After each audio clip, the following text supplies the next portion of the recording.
Bihar cabinet విస్తరణకు సర్వం సిద్ధమైంది. బీహార్ సీఎం సామ్రాట్ చౌదరి తన మంత్రివర్గాన్ని ఇవాళ విస్తరించబోతున్నారు.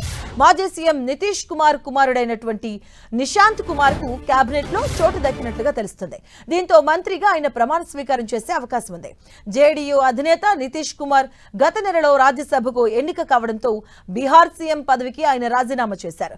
ఇక ఈ నేపథ్యంలో ఏప్రిల్ 15న బీహార్ తొలి బీజేపీ ముఖ్యమంత్రిగా సామ్రాట్ చౌదరి ప్రమాణ స్వీకారం చేశారు. ఇవాళ తన మంత్రివర్గాన్ని ఆయన విస్తరిస్తున్నారు. మొత్తం 27 మంది మంత్రులుగా ప్రమాణ స్వీకారం చేయబోతున్నట్టుగా తెలుస్తుంది.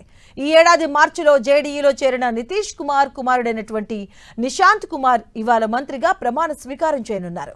ఈ నేపథ్యంలో బీహార్ మంత్రివర్గంలోకి నిశాంత్ కుమార్ ప్రవేశాన్ని రాజకీయంగా అత్యంత కీలకమైన పరిణామంగా పరిగణిస్తున్నారు. జేడీయూలోని ఒక తరం మార్పు, వారసత్వ రాజకీయాలకు సంకేతంగా దీనిని భావిస్తున్నారు. ఇక మరోవైపు ఎన్డీఏ మిత్రపక్షాల మధ్య సమతుల్యమైనటువంటి అధికార భాగస్వామ్య సూత్రాన్ని మంత్రివర్గం విస్తరణలో అనుసరిస్తున్నట్లుగా తెలుస్తుంది.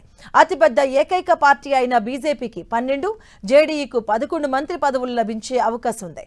ఇక రామ్ విలాస్ పార్టీ, లోక్ జనశక్తి పార్టీకి 3, హిందుస్థానీ అవామ్ మోర్చా, రాష్ట్రీయ లోక్ జనతా దళ్ లాంటి చిన్న మిత్రపక్షాలకు ఒక్కో మంత్రి పదవి లభించే ఛాన్స్ ఉంది.